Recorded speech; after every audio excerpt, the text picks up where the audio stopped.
This is the X-Zone Broadcast Network, broadcasting worldwide on broadcast affiliates and satellite program providers, including CNN Broadcast Network, Sirius Satellite Network, Star Media, Good News Radio Network, Angel Broadcast Network, Wiki Broadcast Network, and WPBN TV. For more information on the X-Zone Broadcast Network, visit us at www.xzbn.net.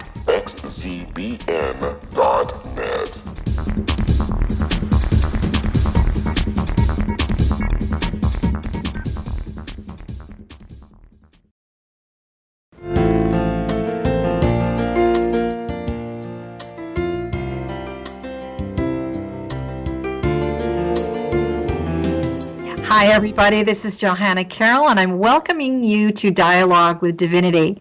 It's my intention in Dialogue with Divinity to have great conversations with people I call the wisdom keepers. And these are the people that I've met throughout my 30 years of doing my work on the planet who are here to bring us wisdom at a whole new level, to really have us look at life through our spiritual glasses, as I always say. So today, it really is my great honor to welcome PMH Atwater to our show. She is one of the original researchers in the field of near-death studies, which is really going to be what we're talking about today. And she began her work in 1978. She's written 15 books on her findings, and she really is considered to be one of the top-ranking experts internationally. We also are going to be talking about her most recent book, which is Dying to Know You, Proof of God in the Near-Death Experience. She considers this to be the people's book. It's a summation of the words of over 4,000 adult and child experiencers of near-death states, their experience, their truth, and their wisdom. The book itself consists of collective energy as far as intelligence, as the collective experience that they all had. You may even discover yourself in that book. There's really no other book like it on the market.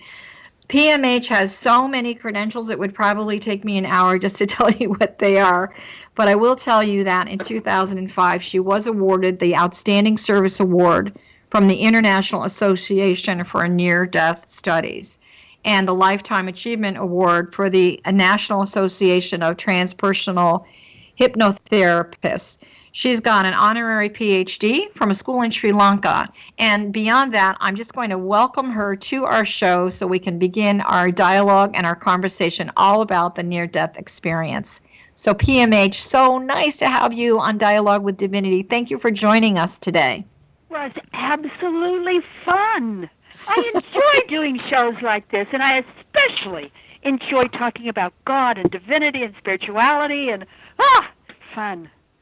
So the book, I think a lot of people have a different perception about what near-death experience really is. Do you mind, just give us a quick primer for those of you who are listening right now who's not really sure what it really is. We've heard so many different stories. Sure. The near-death experience is an intense awareness or sense or experience of otherworldliness, whether pleasant or unpleasant, because we do have some unpleasant ones, that happens to people who are at the edge of death.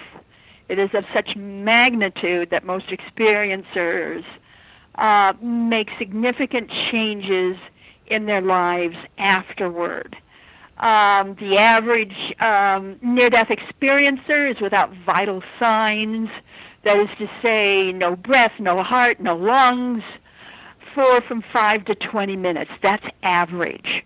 And of course, we know that you have to have oxygen in about, maybe 4 to 5 minutes, or we've got brain damage. Well, a significant feature of the near-death experience is there's either little or no brain damage. Rather, there's brain enhancement. You come back smarter than you were before. That's really amazing. Does science support this, or science has got the vote out on it? They do. Sure. So I know, because a lot of your work, you've done so many clinical studies. So the brain, I know the thousand petal lotus of the brain holds so much that I don't even think we tap into very much of it right now. So you're saying that the near-death experiencer whether it's the oxygen, or is it really that the oxygen is unfolding those petals of awareness at a higher level? No, not at all. In fact, we don't know for sure what causes it. What we do know in prospective studies that were published in Lancet Medical Journal is that the near-death experience, once you have none of these functioning, that is to say no brain waves, no heartbeat, no lungs, no breath, this kind of thing. Once all of that is offline and you are, for all extents and purposes, a corpse, you can still have out-of-body experiences. Once you get out of body, you have a 360-degree vision, and all of the experiences out of body that people have reported, and many of them have had third-party testimonials, and all of them that I know of have been verified. You have clear, enhanced consciousness, self-identity with emotions, cognition, which is thought perception, full use of faculties, and intact memories. So all of this is happening to a corpse. You mentioned before, and I know we're going to talk a lot more about this in your book in the second part of our show, is that not everyone experiences this in the same way. I think there's this preconceived notion that, you're floating around in a cloud, God is there, you get your instructions and you come back. No. But it's uniquely different. No.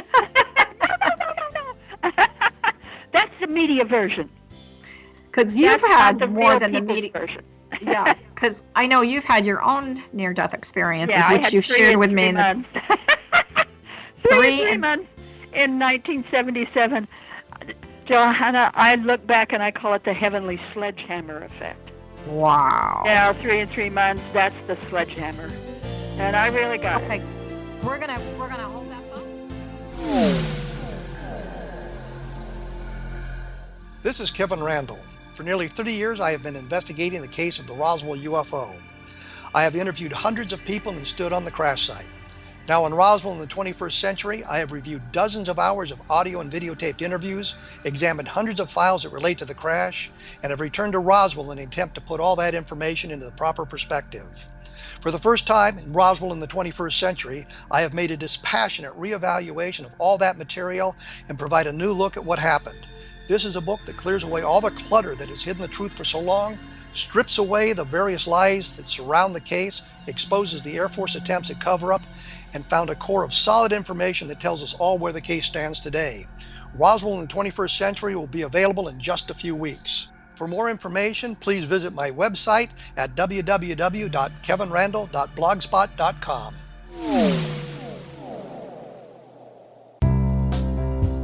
Gibbs A. Williams, Ph.D., is a practicing psychoanalyst, supervisor, researcher, and author in New York City. Much of his life has been dedicated to understanding nature and the uses of meaningful coincidences or synchronicities.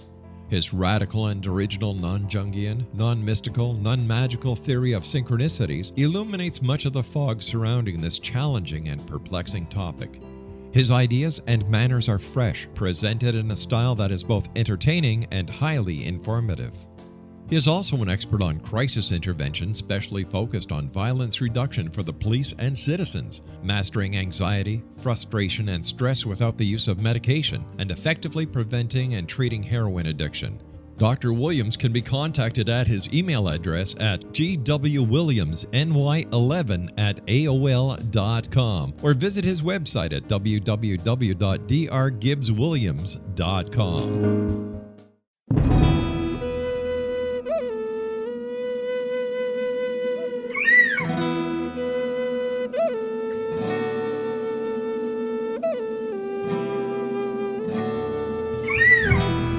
Shamanism is recognized as a method to access the quantum level. Mastery of shamanic skills puts spiritual information and healing power into your hands. Path Home Shamanic Art School, a bonded Colorado certified occupational school, has met rigorous state standards, ensuring its director and instructors have the qualifications to teach the shamanic arts. Path Home offers its certification program in blocks of study. Block 1, a 5-day intensive, will be held in the beautiful mountain town of Coaldale, Colorado, October 13th through 18th. Registration deadline is September 12th. Experience Journey Trance, Power Animals, Helping Spirits, Sacred Space, and Life Purpose. Come discover your power. Join me, Gwilda Wiyaka, in the magical world of shamanism. Call 303-775-3431 or visit findyourpathhome.com.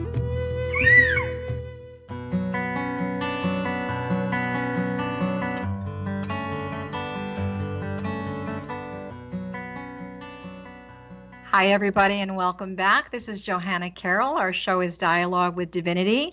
And today we're speaking about near-death experiences, which, in my opinion, one of the world's experts, PMH Atwater.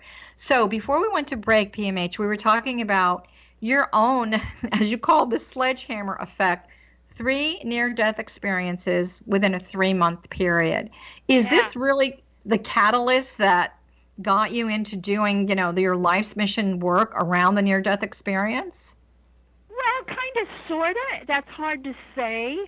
Before I died, I was deeply, deeply into altered states of consciousness, ghosts, all kinds of psychic phenomena, biorhythms, meditation, anything you can name. I was doing it and teaching it. I come from Idaho. I started Idaho's first metaphysical corporation, nonprofit metaphysical corporation. I felt that my job was to introduce this kind of material, solid material, that had been proven in workshops, or at least verified to that degree that it could be, to bring it to the public. And this I did in a very, very big way, involved way over 3,000 people. And, I reached that sort of metaphysical post that many of us reach, or spiritual lamppost that says, when the student is ready, the teacher will come. True. And I felt like, I'd done it all. I'm ready now for a new teacher. Oh, wow, you sure got one. A person. I got deaf instead. So, whammo.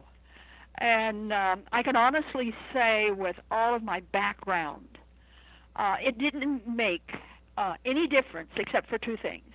One, it enabled me to exist in any kind of condition or place without any fear, and it enabled me to not need an ego. I simply didn't need an ego. So in those 2 respects, it was familiar, but in every other respect, it was far beyond anything I'd ever heard of, seen, read about, experienced. I mean, it was way over the top.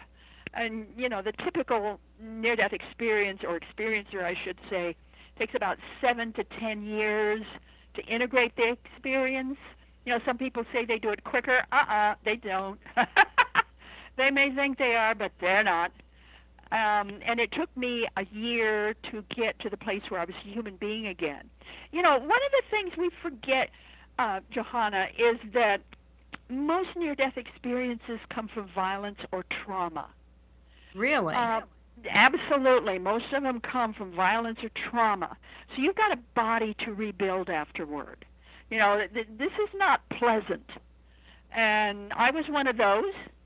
I had to relearn how to crawl, how to stand, how to walk, how to climb stairs and run, how to tell the difference between left and right, see and hear properly, and rebuild all my belief systems.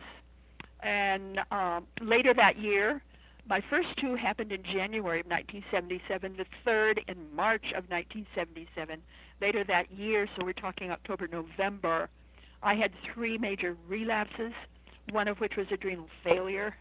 I was working with a blood pressure reading of 60/60, so I wasn't doing too good. So, it's hard to come back from these. I mean, some of them are quick and fairly easy.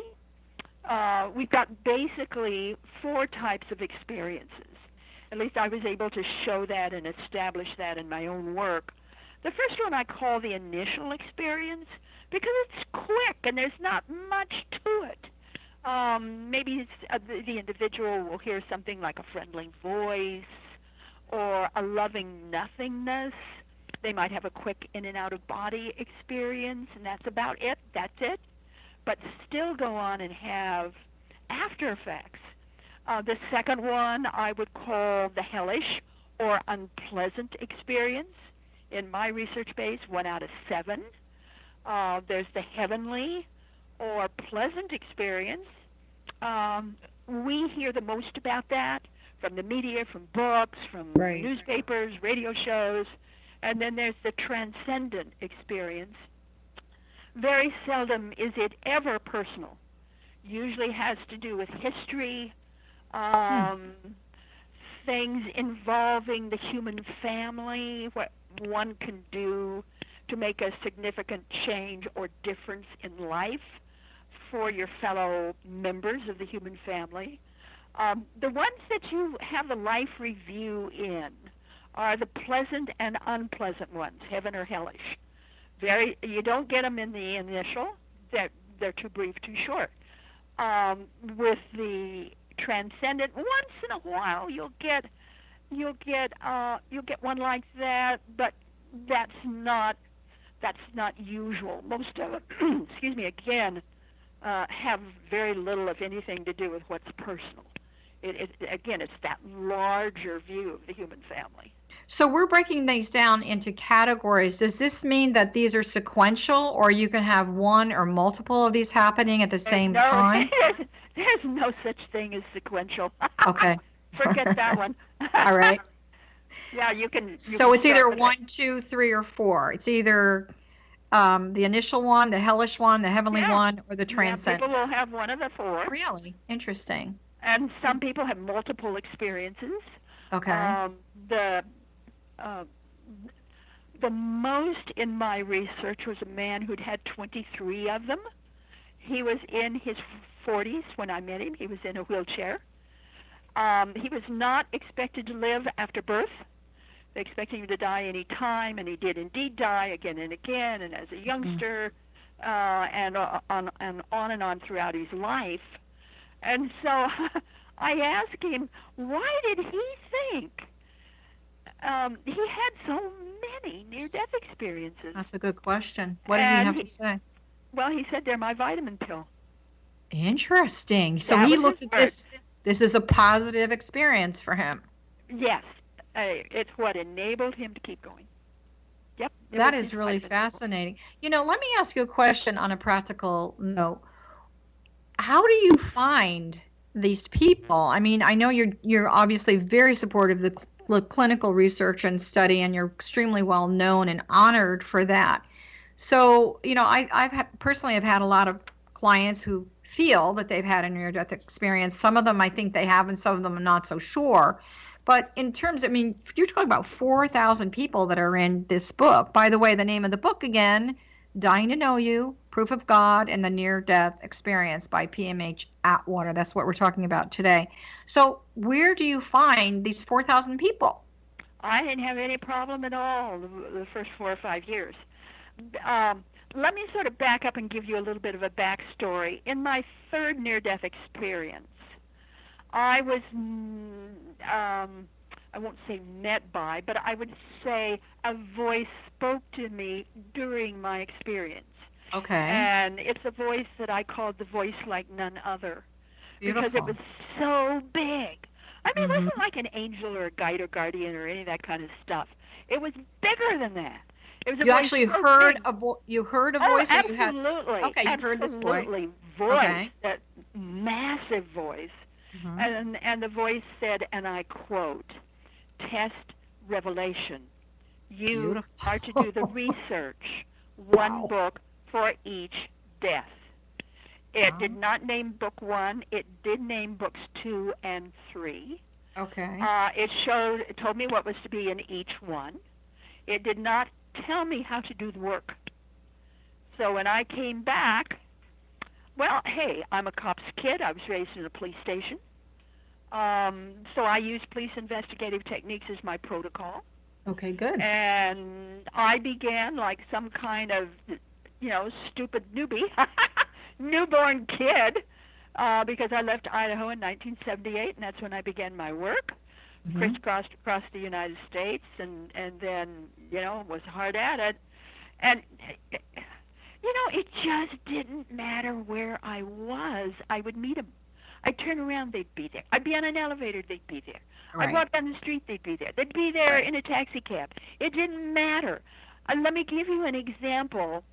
I was working for an internet company at the time for hotels and motels. So they sent me all over the country, especially from anything east of the Mississippi River. So all of that terrain was my terrain. And I could be sent anywhere. And this one particular time, I was in Macon, Georgia. And I had a coffee break. So I walked over to a nearby truck stop. And, they had a nice eatery in there. So I went in and sat down and ordered a little bit of food. And I was reading from a paperback, just minding my own business. I was at this little table and kind of in the middle of the space, just reading away. And this guy comes up. I swear he's as white as he is tall. Great big guy. And he sort of taps me on the shoulder and says, do you mind if I sit down there with you? Mm-hmm. And I kind of thought about it, and I thought, well, okay, go ahead and sit down. We'll share the table. And he looked me right straight in the eye, and he says, I want to tell you all about the time I died. That's amazing. And I want you to know that I still chase women, and I still drink alcohol, and I still swear. But I want you to know all about my death. And That's then, interesting. Yeah. There he goes, So I think a lot of people would say, okay, law of attraction, she's got that sign is tied to her spiritual lamppost. Well, so I know that what I finally decided after years of this, okay, and anywhere in the nation, after years and years of this, I finally decided that I must be wearing a sign on the back of my body that said, in just illustrated bright lights, tell me about your near-death experience. I decided that I must have been wearing this sign that only near-death experiencers could see, because they would seek me out. They would recognize you. And later on, I put some ads in some magazines and newspapers. Later on, I got some from talks, but most of them were through that kind of spooky, hard to describe, way of meeting. I want to talk a little bit more about, because I think this book, all of your books are important. 15 books, that's a lot. This book, I know, sticks really with what people say rather than what we, would say, it's supposed to be this beautiful heavenly experience. And I know you and I have talked about this before. For lots of people, it's not. So why is that valuable to people to know these 4 levels? Why is that? I think we've got maybe another minute or so to chat about that, and then we're going to take a quick break. So just I don't know that it's that much about the 4 levels, but also the pattern of physiological and psychological after effects. It's the after effects that validate the experience, not the other way around. And we can have near-death experiences. We can have near-death-like experiences. People who do not die, but seem to be in a situation where somehow a near-death experience is caused. Okay, we're going to hold that thought. We're going to be right back.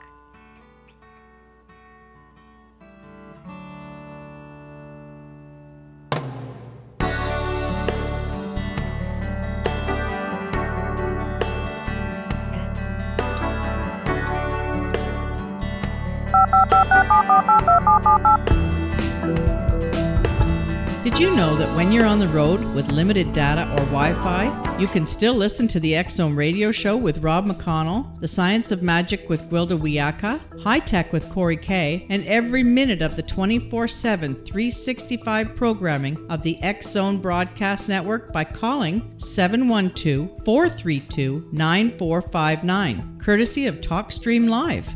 No smartphone, app, or internet needed. It saves your data plan, and it's free if you have unlimited minutes.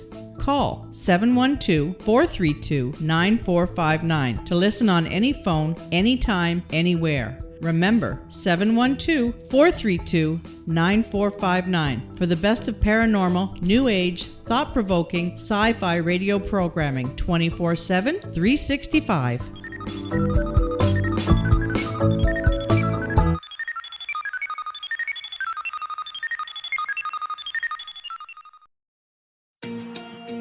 Wouldn't you love to know the secret to everything? Well then, meet Dr. Kimberly McGeorge and her cutting-edge breakthrough knowledge that combines science with possibility. Dr. Kimberly brings real-life answers and healing to those open to alternative solutions. She teaches solution-based programs and classes that will change all areas of your life forever.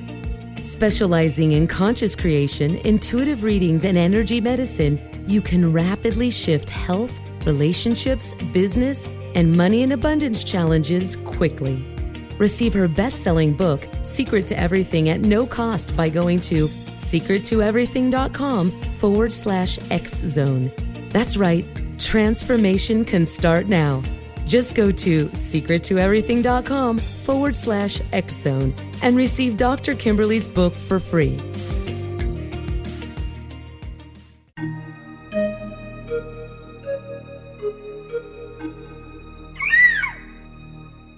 While science pursues fact, magic accesses the quantum level, bridging random facts to form truth. As long as science and magic remain separate and polarized, the truth cannot be known.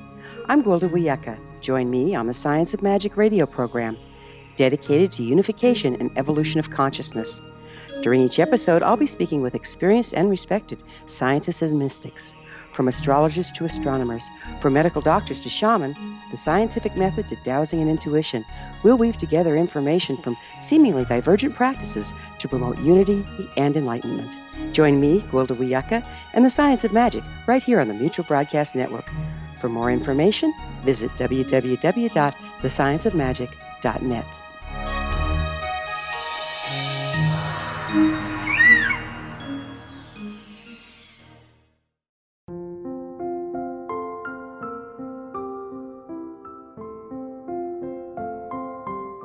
I am Dr. Carl O'Helvey, founder, president of a new cancer foundation focusing on evidence-based physical, mental, and spiritual interventions, including natural cancer cures, prayer, meditation, affirmations, nutrition, and other related holistic cancer prevention and cure modalities.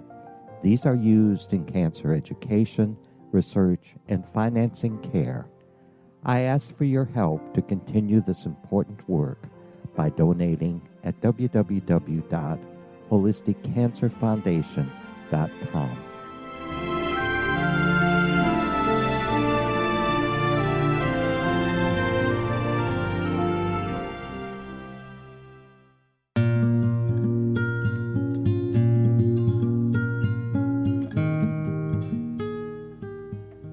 Welcome back, everybody. This is Johanna Carroll. You are listening to Dialogue with Divinity, and our subject today is all about near-death experiences with one of my favorite people on the planet, PMH Atwater. We're talking about her book. Oh, I'm not sure which one of you is here, but I know one of you is here. Dying to Know You, Proof of God in the Near-Death Experience. So PMH has experienced herself near-death experiences, and obviously it gave her a whole new identity in the world and in terms of the quality of her work. So what we were just talking about is the after effect of a near-death experience. Do you think that people focus too much on, hey, I want to know what happened while you were over there, rather than I want to know about how it's changed your life now? That's correct. Absolutely correct. And this is forced on us by the media, because they want to film documentaries, stories, even books and documentaries and so forth and so on. They want the drama of an afterlife. They want the drama of the accident and the person survives. They want all of that to, I suppose, improve their ratings. And so they don't really focus on or give you any kind of study of the entire phenomenon. For instance, in 1982, Gallup poll did a scientific study of near-death experiences and found that only 9% experienced a tunnel. And yet today we associate the near-death experience with a tunnel, where in fact only about maybe 25, 38, or maybe about 25% of the people ever have a tunnel. Well, do they think is the tunnel supposed to be some glamorous thing that they can sensationalize? Why do they focus on this tunnel? That's interesting. Because well, I don't know. I'm 9%. It's because it was different. It was new. It was visual. It was sort of like a wow factor. Oh, okay. You can trace the reports of a tunnel back to the time when the media sensationalized Raymond Moody's first book. So they took that part from his book and really sold it to the point that everybody now thinks that a near-death experience consists of a light in a tunnel. It consists of a lot more things than that. Your 4,000 people that you have in this book, were there some common experiences that you saw? In other words, were there different, I don't want to say categories, but what were some of those experiences besides the tunnel that people were having? Well, again, very few have the tunnel. Let me give you some case studies. This is one outside Portland, Oregon, late in October, the dark of the moon. Around midnight, the fellow was driving outside of town, out sort of in the hinterland. A lot of curves. There had been a little bit of a drizzle, and then all of a sudden the temperature dropped, which created what we call black ice. Black ice, right. And so this guy is driving around, midnight out there. He did not realize the road was icy. So he was going too fast for the road conditions, lost control of his car, smashed into head first, nose first of the car, right into a big, huge tree. His description is he floated up to the top of the tree. He looked down at the accident. He noticed that he had lost an arm. He noticed that it was bleeding profusely. And his decision was to save his body. Okay. So he looked around for someone where he could get help. And there was only one house, and it was a bit of a ways away on kind of a little ridge, 2-story house. The top right-hand story window had a light on. So he said he went over there. Now, I don't know how he went over there. He didn't describe like I was floating. He just said he went there. I went over there. Okay. And so he's outside of the window looking in. He sees a man in there.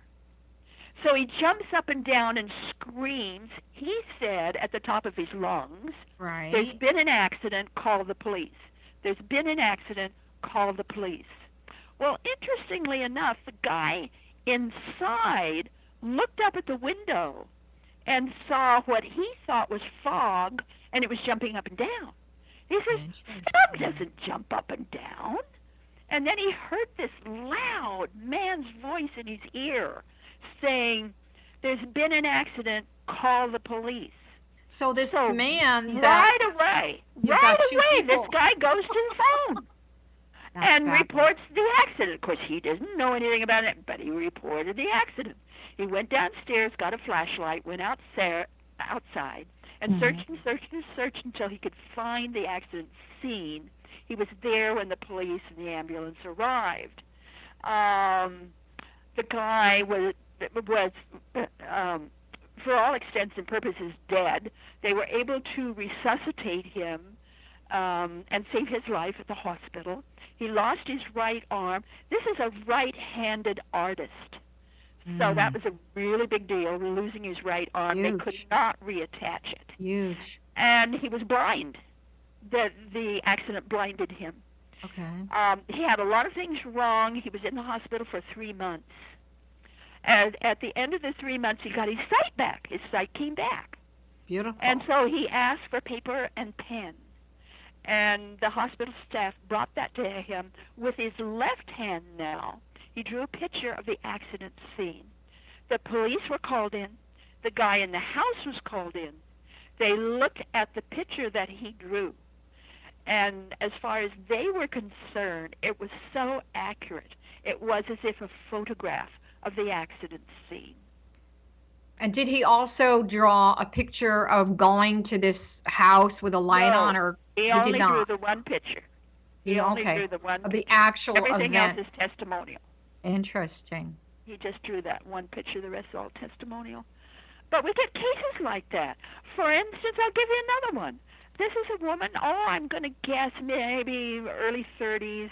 She's driving out kind of like farming land, and she comes to this intersection, and she doesn't see anybody in particular, so she's going to go right through the intersection.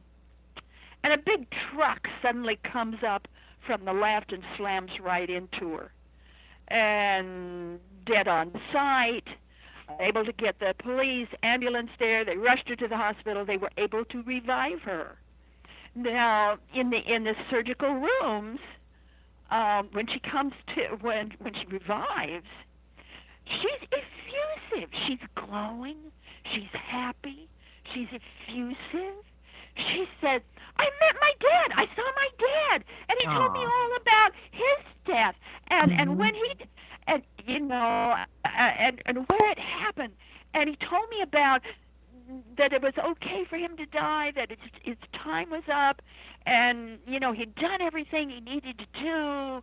And he said to me that I have to go back because I haven't done everything I'm supposed to do. Well, she's so effusive that the doctors and the nurses can't handle her. So this one doc goes to the waiting room where you know the family is gathering, and tells them what happened about the dad. And they said, well, obviously she's hallucinating. The dad is in perfect health. Still One alive. of them had called him that very morning. There wasn't a thing wrong with the dad.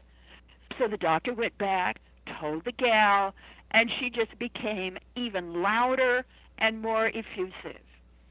So this time the doctor was a little put out, and he went back to the family and he says, okay, you get that dad on the phone right now, this minute. So everyone in the room started calling. Suffices to say, what they found out was that the father had died 5 minutes before the daughter did, in exactly the same manner as he had told her that he had died.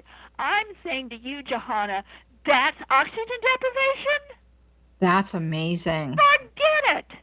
That's amazing. You know, I want to talk to you a little bit about this borderlands experience. People talk about the borderlands, Yes, where people they may go, but you know, moving on. Is that what she had? Did she have a borderland experience? No. She had a what would you call it? She'd had a mystical experience with her father, who was giving her guidance to go back and continue her life. A total near-death experience with all the trimmings. Sure. Except that, again, she did not have a tunnel or anything like that. She didn't have a life review either, except that her father told her that she had to come back. She had a job to do that she hadn't completed yet. You know, I hear that from a lot of people. Let me ask you a question about that, because I actually had a friend who, she says that she said, she's no longer in her body, that she had a near-death experience. She was in a coma for a month. The only thing she really remembered was, she didn't talk about a tunnel or anything. She just remembered this warm feeling, and she remembered, this is what she said to me, the only thing I remember was that God told me that I had a job to do and I had to come back. And I said, well, what was the job? And he gave me a message. And I said, what was the message? The message was that I'm supposed to tell the world how much we are loved. It was a very simple message. And I have to tell you, she never really got, so I said, okay, well, what are you going to do with the message? You're going to write a book, you're going to go talk to Unity Church, how are you going to do this? And she never was really able to accomplish that. And I felt like for her, she supposedly had this near-death experience, but the rest of her life, I have to be honest with you, was very sad. It was filled with a lot of disappointment, and whether it was like she didn't do her job, she didn't finish her mission or deliver her message, and she died suddenly of a heart attack last year. And I thought, wow, I think people have the impression that if you have a near-death experience, you come back and your life is going to be so much better and improved. And I have to say, hers wasn't. No, the average is not. That's wow, that's daunting then. Our challenge, as near as I can tell, is to rebuild our lives in doing it in such a way that it's as if we become a new person. Okay. It's as if you become you become a new person. I was on my way to being a bank manager when this happened to me. I can't see you doing that. I remember you telling me once that, and I don't remember which near-death experience it was that you had, that your daughter was not happy. She wanted her mother back. Not at all.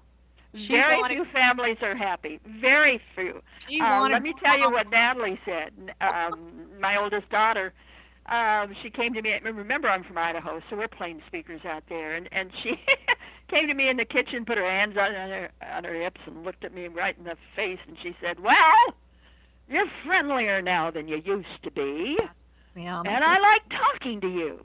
Wow. But you're not Mom, and I want Mom back." Yeah. Well, we're going to take a little pause. Never did find her.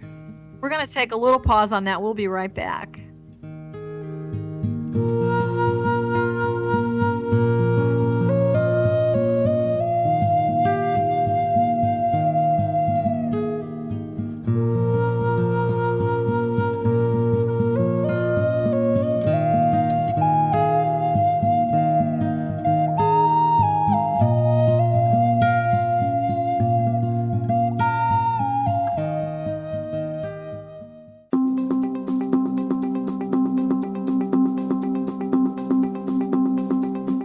As host of Dialogue with Divinity, I am thrilled to join the X-Zone Broadcast Network and their growing number of affiliates. My quest for a connection to the divine ignited my successful career path as an international spiritual counselor for over 40 years, an author of 4 books, and well-known metaphysical educator. My clients call me their spiritual mama.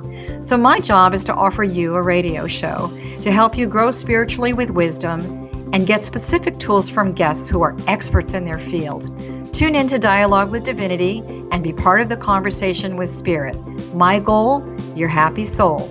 For more information, please visit my website at johannacarroll.com.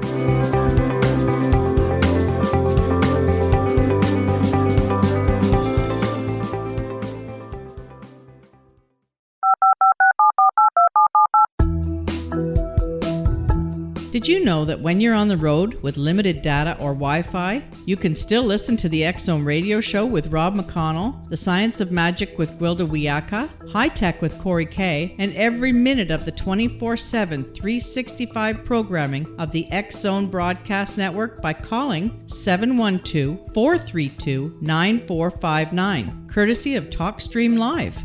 No smartphone, app, or internet needed. It saves your data plan, and it's free if you have unlimited minutes.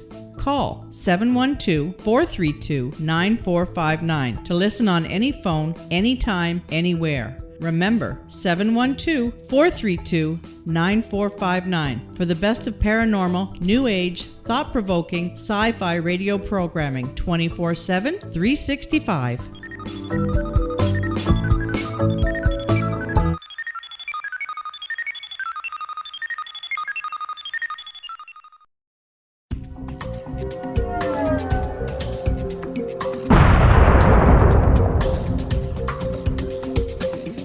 Coming soon to the X-Zone Broadcast Network is A Different Perspective with me, Kevin Randall, as your host. We'll be taking a close look at what is happening in the world of UFOs today with side trips into the paranormal. Guests will range from those who are household names to those who have a different perspective on a variety of topics. No topic will be taboo, but there will be tough questions asked as we all search for the truth about UFOs, the paranormal, and those things that excite us. Sometimes we'll agree with a guest and sometimes we won't, but we'll try to keep the program topical. For those of you who would like to read, be sure to visit www.kevinrandle.blogspot.com and remember to listen to the other fine programs on the X Zone Broadcast Network at www.xzbn.net.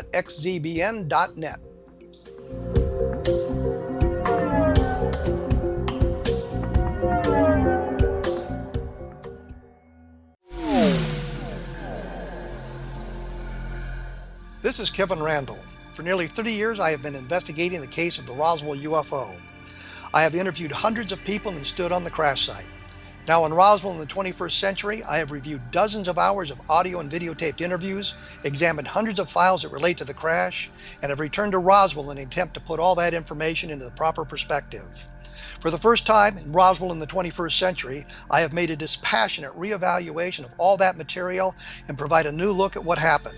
This is a book that clears away all the clutter that has hidden the truth for so long, strips away the various lies that surround the case, exposes the Air Force attempts at cover-up, and found a core of solid information that tells us all where the case stands today.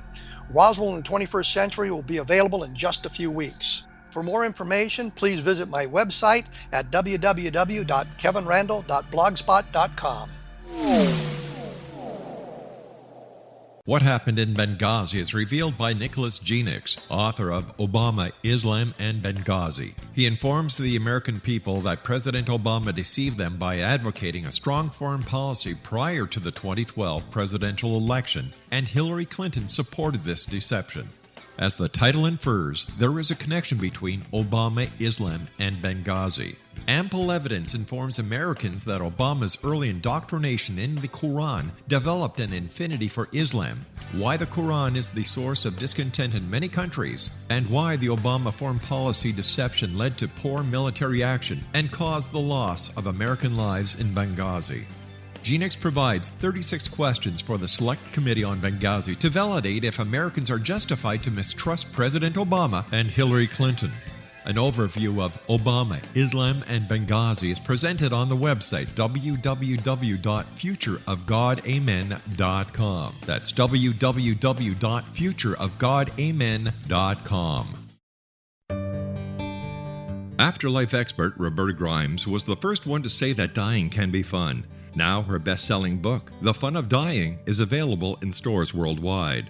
So if you wonder whether death ends life, how it feels to die, or what heaven might be like, The Fun of Dying was written for you. And if you have always been afraid of death, or if you worry that your life has no meaning, let The Fun of Dying ease your fears and bring new meaning to your life.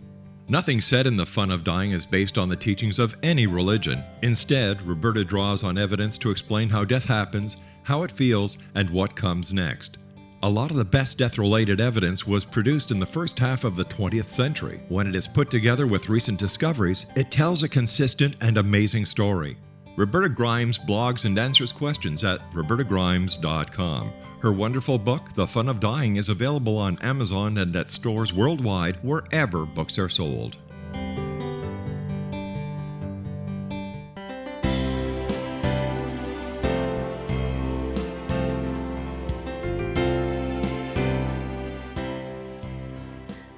This is Johanna Carroll. Welcome back to Dialogue with Divinity, and our subject today, a very interesting one with PMH Atwater, all about near-death experiences. PMH, your latest book, Dying to Know You, Proof of God and the Near-Death Experiences. Where can people find you, and how do they order this book? They can order that book anywhere. Absolutely anywhere, or they can get it on my website, which is www.PMHAtwater.com, PMHAtwater.com. I have a little bookstore there that, if they get it from me, they get it autographed. But you can get it anywhere, absolutely.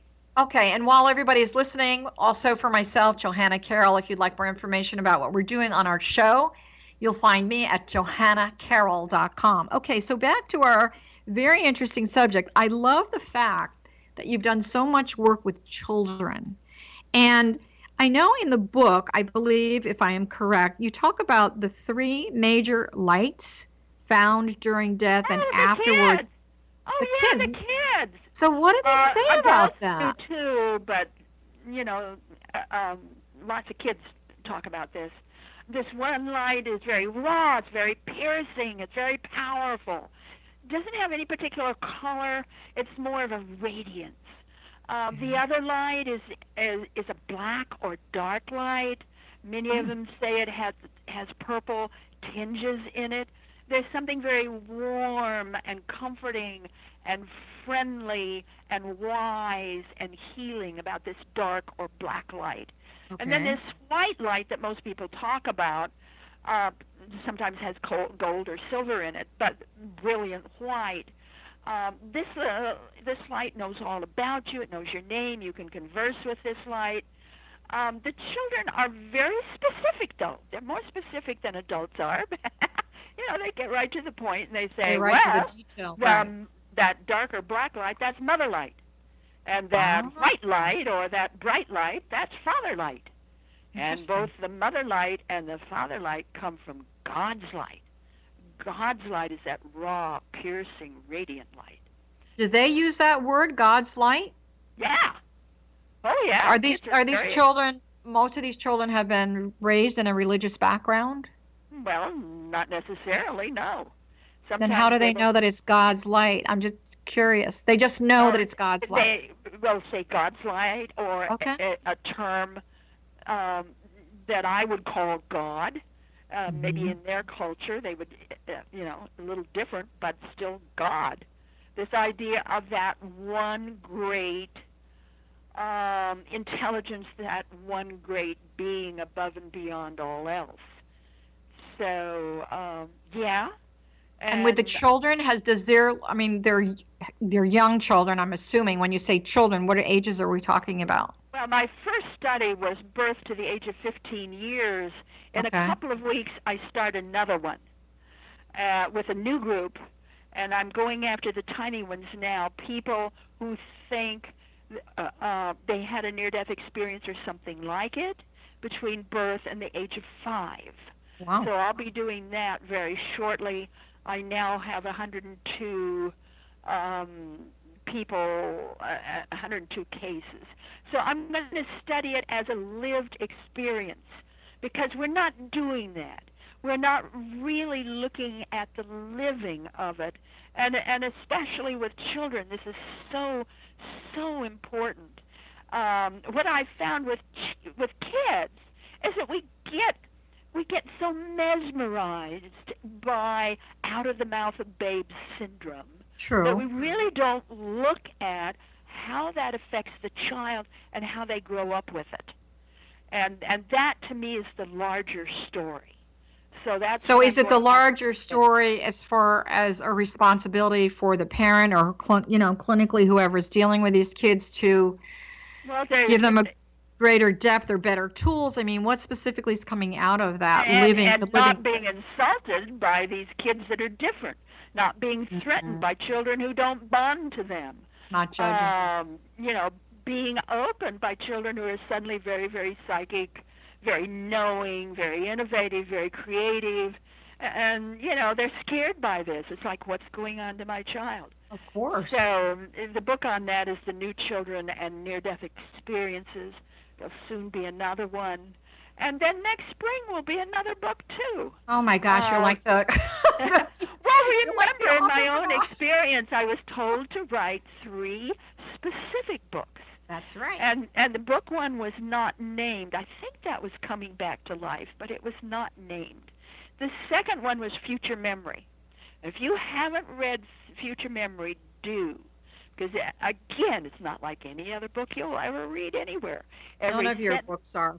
Every sentence, every paragraph, every page is part of the math I used to create the labyrinth. The book is a labyrinth. Beautiful. Okay, the third one I just finished. It's just out of edits. It's now with the publisher. It is called A Manual for Developing Humans. Wow, that sounds pretty profound, I have to say. It is. I think we're going to talk about that on another show, but I want to get back. Let's get back to your current book. Okay, so this is sign up something. for my free monthly newsletter. You'll know all about this stuff. Okay, so those of you that are listening, there's a free monthly newsletter. And again, we're going to go to your website, which is pmhatwater.com. So you talk about something that I've had, I don't know where I get the information from, but I do work with, these council groups on the other side of the veil. And one of the things that I know that people have a great fear of is that they're not going to be able to breathe after they drop their body. And I've always felt that the breath. You get a big dose of that in Dying to Know You, Proof of God, in the near-death experience. So many experiencers, adults and children, one of the first things they find when they're on the other side is that it's breathing. Mm-hmm. There's breath over there. It's breathing. This idea of expansion, contraction, and contraction, as if all the universe and all creation were breathing. And the kids, I love kids, they just get right to the point. And they say, yeah, it's breathing over there, but not as your nose does. That's so cute. It's not the kind of breath we're used to in our nose. And if you go back to the original meaning of the word Holy Spirit literally means the breath of God breathing. I've always had this sense that when, that people go through I'm talking about just the normal dying experience, not that anyone dying is normal, but there's that last breath, that rattle breath. And I've always felt like, okay, you're going to breathe that out. And guess what? You're going to breathe yourself right across to the other side. And that breath is still going to continue, but in a much more expanded way. And so I think people, they're afraid of choking to death or something like that. So the breath of God breathing. You talk about the idea of voltage. Yeah. When you talk about the light. Yeah, when you're talking light. Adults describe the light on the other side of death as stronger and brighter than 10,000 suns. Instantly you're fried, but there's no pain. And children also talk about this. It's the idea that souls and anything connected to the other side really does have a voltage strength. If you today anywhere, if you're going to be a ghost hunter, you've got your little voltage meter because you're looking for those bleeps. That idea of voltage. True. It's the same thing when you're talking about death and when you're talking about the soul. You're talking voltage. You're talking that particular light that is significant. It's nobody's made-up piece. This is real. This is physical. This is real. So I know that, of course, one of the most ancient teachings in the Bible is the whole thing about the burning bush and that man can really not look upon the face of God or they will be incinerated. Is it that kind of electricity that we're talking about? Well, it could well be. Yeah, I think that it might be. I know for myself, there was a project that was done that they brought a lot of psychics and scientists into a room and they hooked them up to all of these monitors and meters and whatever. And when they dropped down into theta and they went into that, magical state of samadhi, as I would call it, that the electrical voltage meters were going crazy. So I feel that there is an ability on some level to tap into that I just had mine measured 3 months ago. I'm afraid to ask you how high it was. Guess where I am when I'm doing most of my work, when I'm writing and putting things together and, I'm just really excited about what I'm doing. I'm in low delta.